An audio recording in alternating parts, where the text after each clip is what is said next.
भारत का संविधान मजहब के आधार पे आयोग बनाने की इजाज़त नहीं देता है। भारत का संविधान मजहब के आधार पे मंत्रालय बनाने की इजाज़त नहीं देता है। भारत का संविधान मजहब के आधार पे स्कूल और कॉलेज बनाने की इजाज़त नहीं देता है। भारत का संविधान मजहब के आधार पे नियम कानून बनाने की इजाज़त नहीं देता है। मजहब के आधार पे लोन और वजीफ़ा देने की इजाज़त नहीं देता है। मजहब के आधार पे कोई भी योजना लागू करने की इजाज़त नहीं देता है।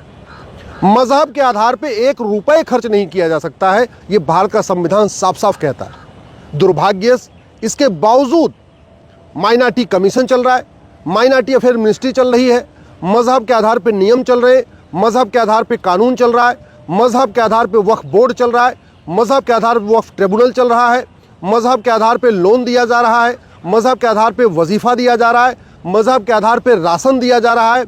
अब तो कुछ राज्यों में मजहब के आधार पे आरक्षण की भी शुरुआत हो रही है। हम दोबारा फिर से भारत को मजहबी विभाजन की तरफ ले जा रहे हैं।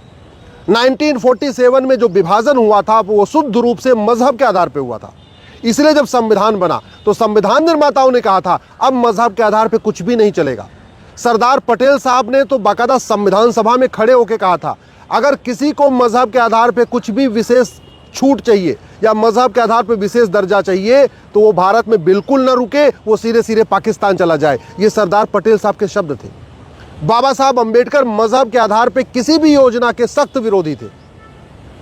बाबा साहब अंबेडकर का नाम भी लिया जा रहा है, सरदार पटेल जी का नाम भी लिया जा रहा है और मजहब के आधार पर सारे नियम कानून अभी भी चल रहे हैं। ये हमारे देश के लिए भी नहीं है, ये देश के लिए हमारे बहुत ही खतरनाक है। मजहब के आधार पे मदरसा चल रहा है और उस मदरसों में भारत के खिलाफ नफरत सिखाई जा रही है, जबकि भारत का संविधान मदरसा चलाने की इजाज़त ही नहीं देता। कुछ लोग को लगता है नहीं आर्टिकल 30 मदरसा खोलने की इजाज़त देता है। मैं उनसे रिक्वेस्ट करता हूँ आर्टिकल 30 को ध्यान से पढ़िए। आर्टिकल 30 में साफ साफ लिखा हुआ है कि सभी नागरिकों को अपना एजुकेशन इंस्टीट्यूशन खोलने का अधिकार है। एजुकेशन इंस्टीट्यूशन का मतलब सेकुलर एजुकेशन इंस्टीट्यूशन।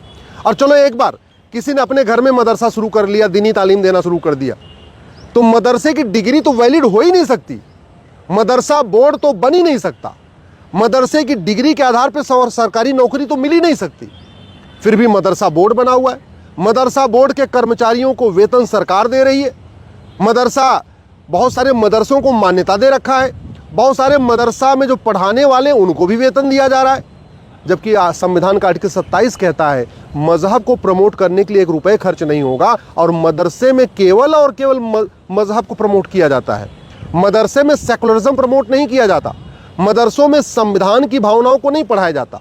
मदरसे में भारत की संस्कृति को नहीं सिखाया जाता। मदरसे में वसुधैव कुटुंबकम नारी तू नारायणी नहीं सिखाया जाता। मदरसों में सर्व मंगल मांगल्य और सर्वे भवन्तु सुखिनः नहीं सिखाया जाता। मदरसों में जो कॉन्स्टिट्यूशन के प्रियम्बल में लिखा है इक्वलिटी, जस्टिस, लिबर्टी, फ्रेटर्निटी, ये नहीं सिखाया जाता।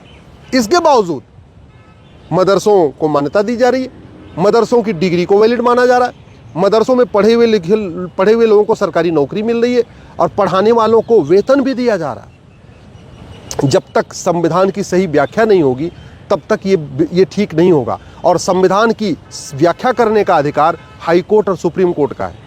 वैसे तो कायदे से संसद में भी संविधान की सही व्याख्या होनी चाहिए, लेकिन दुर्भाग्यवश ऐसा हो नहीं रहा है। न लोकसभा में संसद की सही व्याख्या हो रही है, न राज्यसभा में संसद की सही व्याख्या हो रही है। और दुख इस बात का है कि हाई कोर्ट और सुप्रीम कोर्ट में भी संविधान की व्याख्या करते समय इस बात को नहीं देखा जा रहा है कि देश के लिए क्या अच्छा है और क्या बुरा है।